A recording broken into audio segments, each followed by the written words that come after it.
Hi friends, আবার একটা নতুন ব্লগ নিয়ে চলে এসেছি। তো আজকে এখন মানে গোপালকে উঠিয়ে খাবার দেওয়া হয়ে গেছে আর মা এখন পুজো করছে।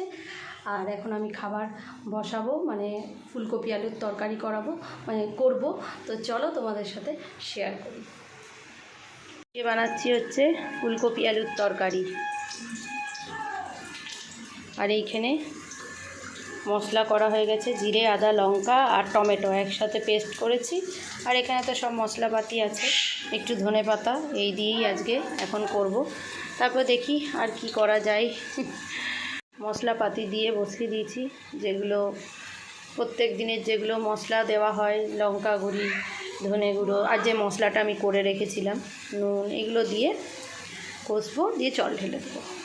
আর এইখানে ধনেপাতা কুচি রেখেছি, পরে লাস্টে তরকারিটা হয়ে গেলে ওপরে ধনেপাতা দিয়ে দেবো।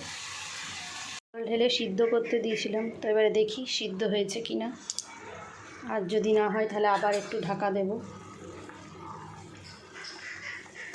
না, আর একটু হবে, তো হোক, ঢাকা দিয়ে দিই।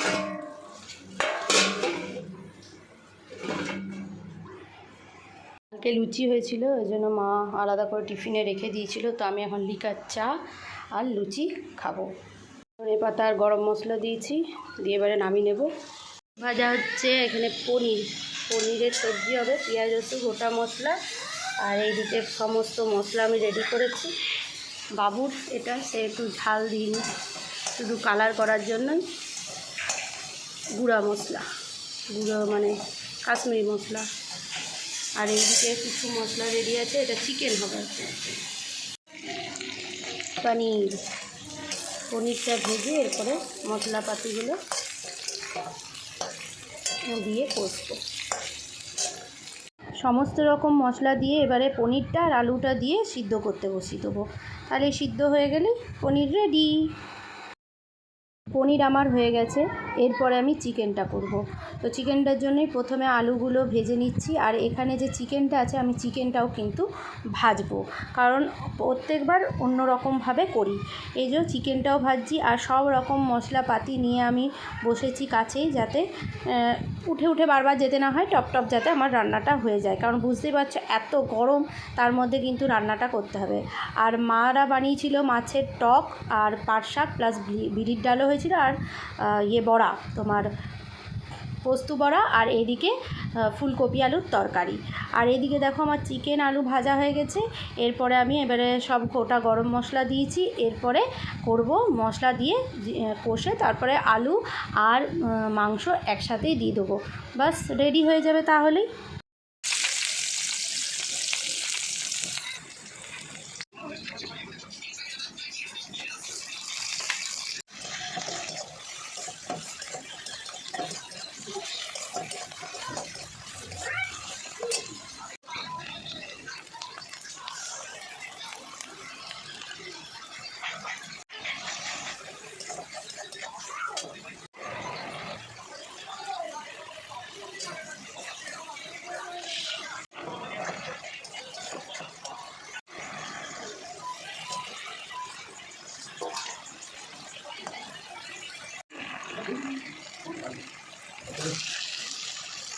আমার চিকেন হয়ে গেছে, আর বেশ লাল লাল ঝাল ঝাল হয়েছে। আর তোমাদের দাদাভাই বলছিল খুবই সুন্দর হয়েছে খেতে।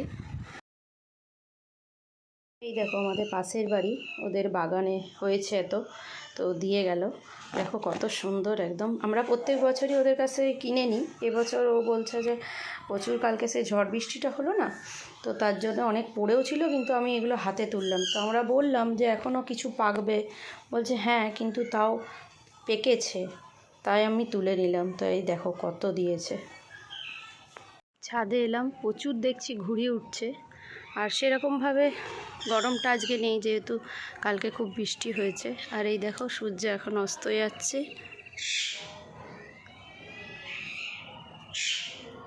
আর এদিকেও কিন্তু ঘুড়ি উড়ছে, দেখতে পাওয়া যাবে কি? হ্যাঁ, এই দেখো,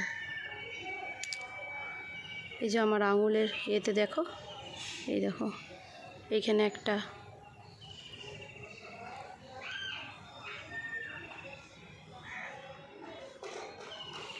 দুটো ঘুরছে।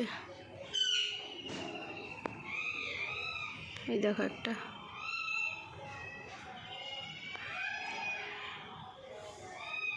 আর ওই যে বললাম জাম দিয়েছে, ওই জন্য এই দেখো ছাদে বসে এখন জাম খাচ্ছি। খুব টেস্টি ওদের গাছের জামগুলো। তারপরে সন্ধেবেলায় ওই একটু চাউমিন বানিয়েছিলাম, তো পনির করেছিলাম, তার থেকে একটুখানি পনির রেখে দিয়েছিলাম, তো পনির দিয়ে আলু আর ফুলকপি এই দিয়ে চাউমিনটা বানিয়েছিলাম রাত্রে ডিনারে। তো বেশ অন্যরকম, কিন্তু বেশ খেতে লাগছিল যেহেতু পনিরটা দিয়েছিলাম।